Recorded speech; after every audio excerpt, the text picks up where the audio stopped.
currently studies at the Leeds College of Music. Please welcome onto the stage, playing keyboards and piano in a rare solo performance, Mr. Matthew Bourne.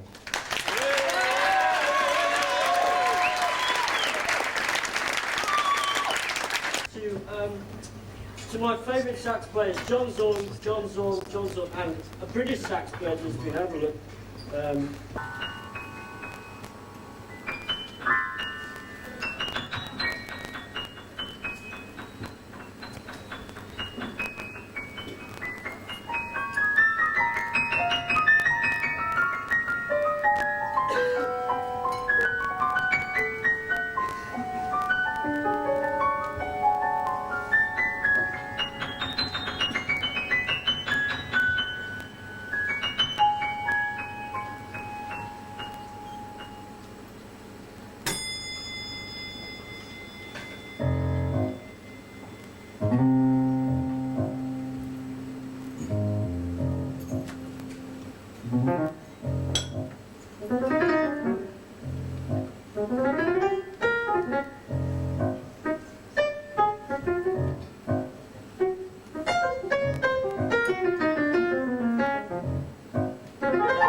Closer and closer to finding the last of the most sought after prizes in history.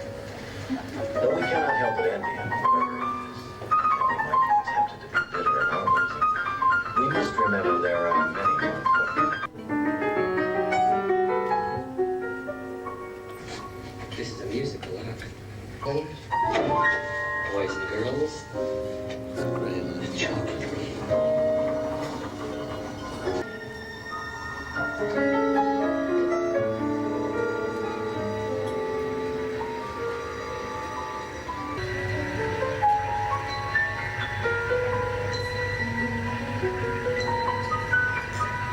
Hold your breath. Make a wish. Count to 3. Come with me, and you'll be in a world of pure imagination. Take a look, and you'll see into your imagination.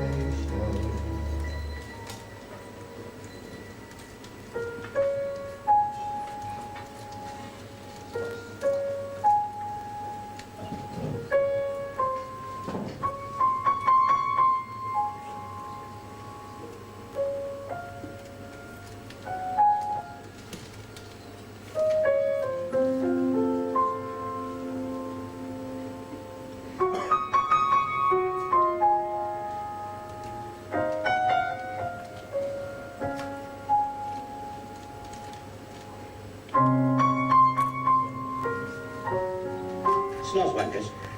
The Mrs. Kniz? What kind of rubbish is that? I'm sorry, but all questions must be submitted in writing.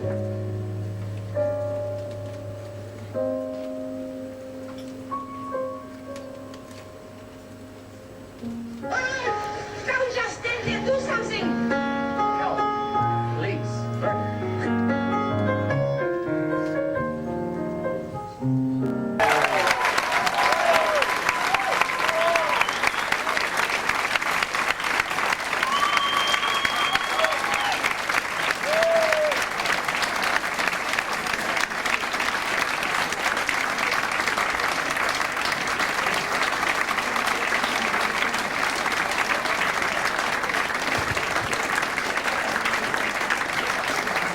Ladies and gentlemen, Matthew Bourne.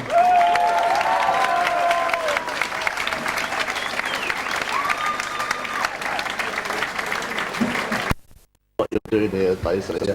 Well, my name's Matthew Bourne and I've just taken part in the musician category of the Perrier Jazz Awards. And can you tell us, Matthew, what you're trying to do here? What your sort of act's about, or what your playing's about? Well, yeah, I wanted to develop my solo playing because I've been doing a lot of group playing, so it's something I hadn't really challenged myself at. You know, it's great lineage of people. You know, the Evans thing. Bill Evans has done it. Brad Meldau now is, you know, a very good solo. Petrucciani, all those kind of people. I kind of wanted to explore that because I hadn't done it lately. But I mean, from school. I mean, when I was at school, there wasn't really anybody else that was, you know, into music like I was, so I just used to practice in this big hall by myself. So it's kind of like a return to that, you know. But I said earlier, you know, I like to view it sort of as a work in progress. So I mean, the stuff that you've heard tonight is really sort of stuff that I'm trying out, you know. It's just like an extension of my playing, all the other stuff, the desk bell and the synth, you know. It's to create like just a moment of an atmosphere almost of music, so that I'm sort of another goal is just sort of playing on challenging audience expectation, you know, and the fact that if you make things, I mean, because some of it technically, you know, was a bit obscure, bits sort of, you know, clusters and, you know, sort of, you know, intense, you know, hands and all that kind of stuff, but I also like to sort of juxtapose that with elements that are, you know, quite sentimental. Like, I mean, for the semi, I did a very quirky blues tune called Sing Me Softly the Blues, and then via Gerald Finzi's Eclogue for piano and strings, I linked that into Folks That Live on the Hill. So I like hunting out these old tunes and sort of putting them in alongside stuff that is a bit more abrasive, you know. So if people like something different, they can take that, and then if they like, you know, say, oh yeah, that's a beautiful tune, they can take that, and then with some other stuff thrown in as well, just to, you know, And what sort of reaction have you had from audiences generally? I mean, it's quite sort of. I mean, is it jazz? That's the other thing, isn't it? Well, people are always asking, I suppose. Yeah, well, I mean, I started. You know, I mean, jazz has come a long way since 1917 or whatever. You know, you could say that. You could say that about any other of the competitors. Is it jazz in relation to that, or is it jazz in relation to that? So, I mean, because I'm very concerned not to really label what I do as jazz, but I have come from, you know, a jazz background. My interest is in jazz. The roots of the music are in jazz, but you know, I do like. There's more to life than jazz. You know, there's more to music than jazz. It's music. You know, I'm not classing it as jazz, but if there's an opportunity for me to perform, then, you know, it is music in the air. At the end of the day, I'm making music, and it's mine, and I do it on my terms, or not at all. Do you think people get too earnest about jazz, or too categorised, or too labelled about it? Or? It's a problem. It's something that I addressed in a paper that I gave at college. It was to do with labelling as sort of. I think there has to be some form of categorisation for the music, because you wouldn't be able to go and buy it to start with. You know, there has to be that. But there becomes a point where you can't label some things, and I think there has to be a new way of categorising things so that people can make their mind up for themselves. And it was something that John Zorn said, you know, once people have been bracketed together under a banner, people no longer have to think about what they're buying, and critics no longer have to think about what they're really listening to. So, and I was sort of, that was in the preface of his book Arcana, and fabulous book, go out and buy it. But you know, it's a really strong message to me that it was, you know, there was more to life than just playing in a style. There were other things, and so I wanted to incorporate all that I could to touch people, really, you know. Yeah, I mean, that's the key to it, isn't it? It's touching people. I mean, that's what jazz is about, really, isn't it? Like the swing and everything. This feeling of, but it's more like a sort of theatrical thing as well, isn't it? With all the voices and the recordings. Well, with, you know, what I mean, you know, as I said, that's like an extension from. I mean, I've done other things where I have come away completely from the piano, and done other things. That's something I feel natural. I feel natural stepping away. But you know, I don't feel that I'm a rebel. I don't feel like I'm betraying, you know, tradition or whatever. You know, because some people might say, well, you know, using your feet and stuff like this. But to be honest, you know, that's something also that came naturally. I was playing away, and you know, my right leg just came up and just clipped the top keys for some reason, and I thought, yeah, this is good. So I started doing it both, and I thought, yeah, there's a lot of potential here. You know? Well, I mean, it's a bit like sort of Thelonious Monk or Roland Kirk, even, isn't it? This idea of breaking. Yeah. It's interesting you mentioned Finzi. I mean, how English do you think you are? You know. Oh, right. Okay. Yeah. Well, again, I mean, it's like British jazz. British composers have a hard time with neglect. I mean, you know, there's Gerald Finzi, there's Peter Warlock, Frank Bridge. You know, but there's the more obvious. There's the, you know, the Vaughan Williams, the Elgar. You know, I tend to look for things that are just below the surface, really, that are sort of hidden, so that you can inform the music with something else. And then maybe someone will come up to you and say, yeah, what was that? I said, well, that was a Peter Warlock tune. And they say, wow. And then they'll go and check out Peter Warlock. And, you know, it's about educating people, really. You know, I was going to say it's a sort of educative process, really. But I mean, I've always liked. I mean, I grew up sort of in a rural place, and I went to school in a rural place, and so when you hear, you know, Finzi and all those kind of people, you know, you think you can identify with it because they lived in the same sort of area. They lived, you know, around the Cotswolds and that, which is where I sort of was from, you know, and so I'd identify with them, and sometimes. I'm not sure there's a certain atmosphere about their music. There's a certain, you know, to do with the way they structure the chords and all that kind of thing. But I mean, John Taylor, of course, is great. I mean, you hear him and you think that's, you know, you think, wow, that's you know, he really knows his English composers. He really likes his English composers. Maybe, I don't know. Maybe it's not. There's one of his tunes that I think there's a little harmonic device he uses, and I think he's got that out of Frank Bridges' Retrospect, and fantastic. But so I don't know how English I am really, but No, I was born here. Yeah. But Yeah. So what about this competition, and how do you see sort of British jazz developing? Do you think it's sort of eclectic, or do you think it's all? How do you see it? Yeah, I mean it's really hard to say that. It's really hard to say what you think when you're in the moment. I think it's only when you look back in a couple of years' time you can say that was a bad period, or that was a whatever period, or whatever. I think. I'm not sure. I mean, there are some people that may be traditionalists that want somebody that they can say, yes, the future of jazz is safe in their hands. They're going to continue along this path of playing in the time and style and whatever, and in a way that is predisposed to other listeners in the past. So, I mean, if I'd done a trio set with piano, bass, and drums, then people would immediately go back in their heads and think, I've got an idea of what to expect here, but I mean, which is fine, it's fine, it's good. I mean, because John Pickett, incredible, love his playing, fantastic. But I mean, to play that way, requires discipline.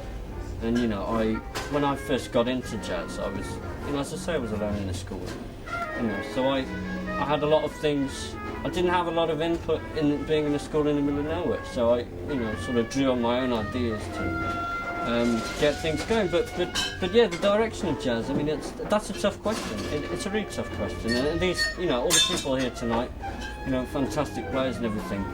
It depends. It depends on your motivation. For me, my motivation is to express myself and, to educate, to express to other people, my vision or whatever. But then, some of the players, it may be just to play jazz really well, and that's great. People that are gonna play, in the tradition, but in their own way. I mean, that's great. But I mean, for me, I enjoy all that, and I've never really got down to learning my bebop licks and all that kind of stuff, because I always wanted to do it my own way. So I'm kind of here now, and it's progressed, and I got here, and 4 years ago I couldn't even have imagined that I'd be down there with a synth and a desk bell, and a mini disc with voices and dialogue from Willy Wonka and the Chocolate Factory.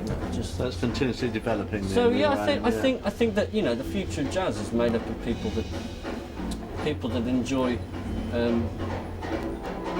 just creating music for themselves, and people that are pushing forward. I mean, as I say, I just like to think that I am just looking for new avenues. Really, that's. I'm not a rebel. I'm not going to shun the people that play Dixieland, because that's great. But I do what I do, and I don't feel I should compromise. That's great. That's really great.